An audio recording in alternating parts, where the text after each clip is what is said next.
सूरत।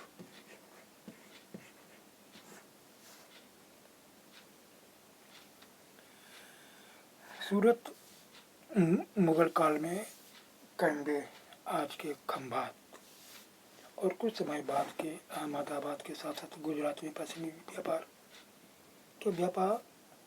व्यापार का वाणिज्य केंद्र बन गया।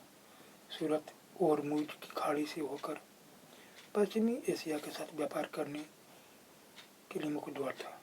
सूरत को मक्का का प्रवेश द्वार भी कहा जाता था, क्योंकि बहुत से हज यात्री जहाज से यहीं से रवाना होते थे।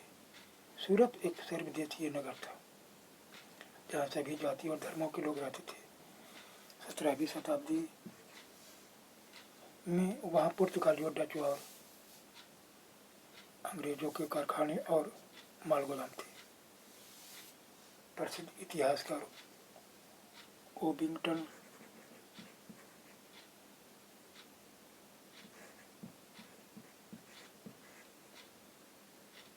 ने 1689 में सूरत बंदरगाह का वर्णन करते हुए लिखा कि किसी भी एक वक्त पर भिन्न भिन्न देशों के औसतन 100 जहाज इस बंदरगाह पर लंगर डाले खड़े देखे जा सकते थे।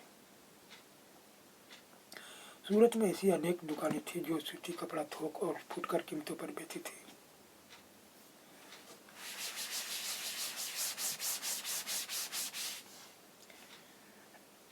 सूरत के वस्त्र अपने सुनहरे गोटा किनारियों के लिए प्रसिद्ध थे और उनके लिए पश्चिम एशिया, अफ्रीका और यूरोप में बाजार उपलब्ध थे।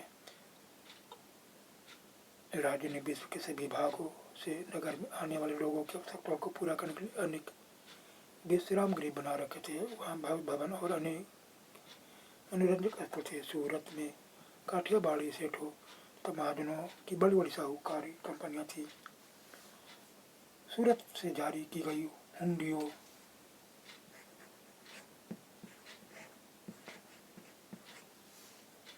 को दूर दूर तक मिस्र में काहिरा, इराक में बसरा और बेल्जियम में एंटवर्प के बाजारों में मान्यता प्राप्त थी। किंतु 17वीं शताब्दी के अंतिम वर्ष में सूरत का भी अंततः पतन हो गया। इसके कई कारण थे। मुगल साम्राज्य के पतन के कारण बाजारों तथा उत्पादकता की हानि, पुर्तगालियों द्वारा समुद्री मार्ग पर नियंत्रण और बम्बई से प्रतिस्पर्धा, जहाँ 1668 ईस्ट इंडिया कंपनी ने अपना मुख्यालय स्थापित कर लिया था। अब सूरत एक महत्वपूर्ण वाणिज्य केंद्र है। मसूलीपट्टनम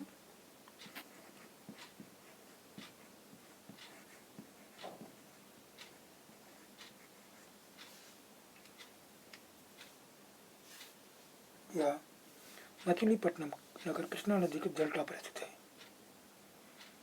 17वीं शताब्दी में यह भिन्न भिन्न प्रकार की गतिविधियों का नगर था। हॉलैंड और इंग्लैंड दोनों देशों की ईस्ट इंडिया कंपनियों ने मसूलीपट्टनम पर नियंत्रण प्राप्त करने का प्रयत्न किया, क्योंकि तब तक वह आंध्र तट का सबसे महत्वपूर्ण पतन बन गया था। मसूलीपट्टनम का किला हॉलैंड वासियों ने बनाया था।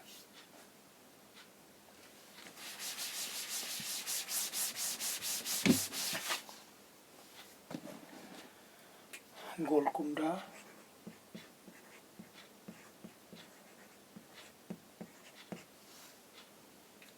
के कुतुब शाही शासकों ने कपड़ों, मसालों और अन्य चीजों की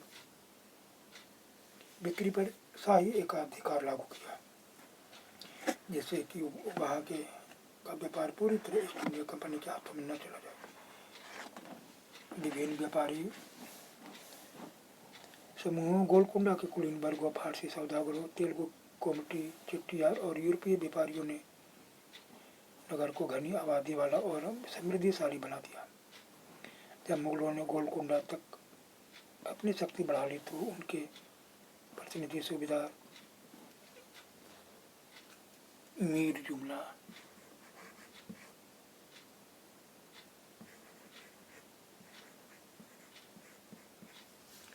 जो कि स्वयं एक सौदागर था, हड़न बासियत था, अंग्रेजों को आपस में भिड़ाना शुरू कर दिया।